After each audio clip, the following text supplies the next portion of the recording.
Namaste, India. Welcome to another episode or session, rather, of LinkedIn Local India third anniversary gala. It is an important day wherein we have a galaxy of 14 plus speakers addressing us on many micro events throughout the course of today. My next guest is Vijay Sivaram, who is the CEO of Quess IT Solutions and Search. He is from the founding members of Quess Corp Limited, and he is here today to talk to us about all of the resilience and the factors involved in making or breaking one's attitude towards life, business, and all the rest of it. It is my pleasure. This is your host, Preeti Chaudhary, on this edition of LinkedIn Local India Live, celebrating the third year anniversary gala with our dear friend Vijay, who will be talking to us shortly. Welcome, Vijay. Please put us, or rather set context of what are your thoughts on the 2020 that has been, and how it has been an eye-opener for all of us, all of humanity, in fact. What are your thoughts professionally and personally, and what is the way forward? Over to you. Thank you once again. Thank you so much, Preeti. An absolute pleasure to be part of the third anniversary of LinkedIn Local. It's a fantastic job done. To everyone listening, I think thank you so much for being there. I know it's a Saturday afternoon. It's a little early for lunch, but I'm sure all of you will be getting there. So what I was thinking about the last few months has been as how organizations have traversed the different paths to figure out what's next. Because as they keep running towards the finishing line, they start realizing that the finishing line is just moving further ahead. The pandemic, various issues of the economy, different parts of the stock market. I think everyone's been throwing various forms of challenges, and I think organizations have stuck through. In my line of business, I work with organizations across the border, from Fortune 500 companies to large Indian enterprises to small and medium enterprises, and it's been an absolute. It's been fantastic to see how organizations have survived this, how they've pivoted their business models to stay true, to stay relevant. And over the course of the last few months, I've started realizing that the concept of building and developing resilience as an organization and as leaders, how do you build enterprise resilience has become a true nature to build on, to focus on, and to consistently keep plowing that area as well. I try to put together all this into four parts, or if I may call it like a framework, Preeti. It's I think the very first part, as we realize this pandemic happening, I think one of the true things that stood out was the ability to understand and being mindful about it. Many organizations and leaders try to figure out, okay, I need to do this, or should I do this? But the good ones and the smart ones, when I've come across, I've always realized, okay, irrespective of what they do, the first thing they do is to realize what they're feeling. I think so. As leaders and as organizations, it's very important to know how to be mindful about things, know what's around you, know what you're truly feeling. Because sometimes in this age of social media and a lot of media on the net and TV, you kind of put your feelings at the back burner. And it's important to recognize your feelings and being mindful. That in a way helps develop resilience. The second thing that falls into the framework for me has always been my narrative, or organization's narrative, or the leader's narrative. It's so easy to succumb to fate. It's so easy to sit behind and say, hey, you know what? This is always happening to me. When I want to do something good, this is the pandemic hits. The pandemic has hit me the most. I've been hurt the most. It's very easy to succumb to fate, and I believe that people who have done well and who have been able to overcome have been able to change the narrative. I've heard of organizations changing their business models to be more relevant. I've heard of people redesigning their workforces to see how relevant they can become. And hence, talking to people and talking to the external world and your employees, you have to be narrative. You have to change the narrative to be more positive.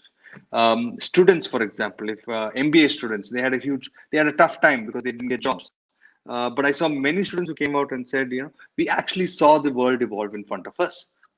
And therefore, we are ready for the next phase of life. We are ready for the new normal. And I think that narrative changed the way they get hired. And so according to me, building the narrative is an extremely important thing. The third part, I think, is also going to be extremely crucial in the path forward. And LinkedIn Local is kind of a byproduct of that efficiency. Is about networking. I think organizations today have leveraged their leaders who network well. So it's important that each one of us build our methods and mechanisms on networking. LinkedIn is a prime area for that, and there are many other platforms that allow that as well. Know the networks that you need to build. It's not anymore going for a conference and meeting a few leaders, but it's also following the right set of leaders, understanding what they have to give to you, know your goal as to where you need to reach. And as you know those goals, you identify those networks that you need to be part of to achieve those goals. I call networking as a new social currency. It's important to have it in this time, and very critical to be visible. Even if you're an introvert, there are multiple ways that you could network more effectively as well. The last piece, I think, which also is becoming extremely critical in these worlds, is also having the right mentorship and right coaching scenarios. Organizations, as they have moved forward, they've also realized that not every leader has an answer for everything. So in circumferencing leaders to make sure that they have the right mentors, they have the right coach, and as an individual, make sure that you have identified right coaches for you as you progress, and you don't have to get stuck with one. You can have multiple. I always use this example. I have a fantastic German coach, and I used to work 15, 16 hours a day, and she asked me once, Vijay, why do you work so long? And I told her, if I don't work at this age, which age do I work? And she came back and said, okay, if you don't live this age, which age would you live? So, I think coaches and mentors help you gather your thoughts right. It helps you build your formula for what you need to achieve. There's no harm in asking for help. And I think it'll be very tough for those leaders who actually say, I'm perfect. I think it's time to realize the importance of mentors and coaches. And in sum total, I think if I were to summarize this, it's as we build resilience as organizations, as we build enterprise resilience as leaders, be mindful of who you are, what you feel, make sure that you are aware of your networks and how you can build your networks, and make sure that you have the right mentors and coaches around you. It's extremely critical that you put all these things in place as you traverse forward. It's still a great time to be here. Get your narrative right. There are so many more opportunities that have arrived. People always tell me automation kills jobs. I'm in the business of providing jobs, and I can always tell you, as one stops hiring, another one starts hiring. So positive. I think being positive is the only key thing that gets you going forward. So thank you again. It's an absolute pleasure being part of this event again, Preeti. Looking forward to being part of many of the networks as we progress further. Absolutely. And we have had to pivot ourselves.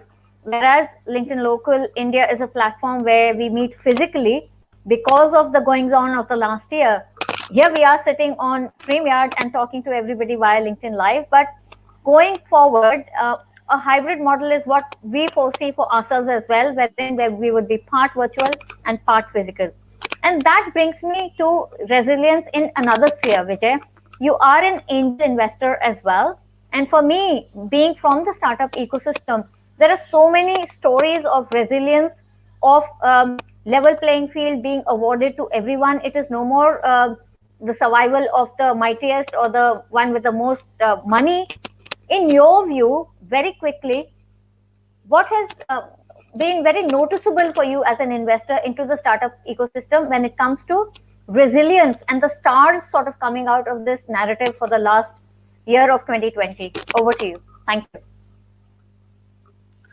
Very good question, Preeti. Very good question. In fact, I actively look at pitch decks at least 2 times a week. There are at least 2 to 3 pitch decks that I review every week.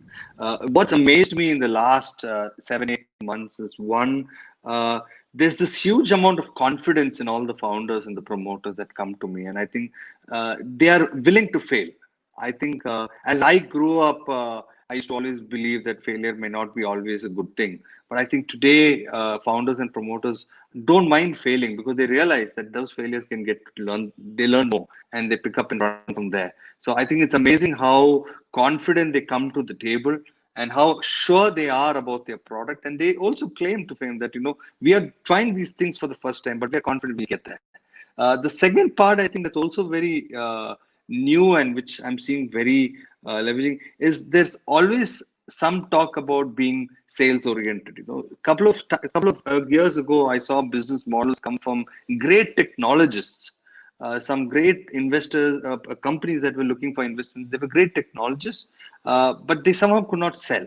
Today, you see the same technologists with the ability of edtech and with the ability of many coaches and mentors around them, their ability to sell, making their product so much more viable.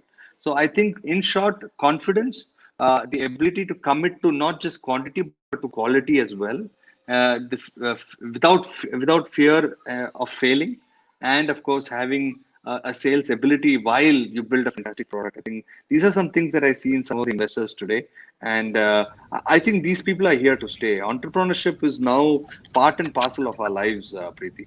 It's going to be here, and I think it's those who sustain, who have those beliefs in themselves and their teams, and stay true with culture. I think will come out in flying colors. Absolutely, Vijay. And with Bangalore snatching the number one spot of being the most friendly for startup ecosystem away from New York and London and such likes, and with you sitting in Bangalore with a bird's eye view on the Indian Silicon Valley and everything else, I think what would be your few tips and tricks or advice for people, say from the HR domain or the startup ecosystem or anybody in general, as to how to build a product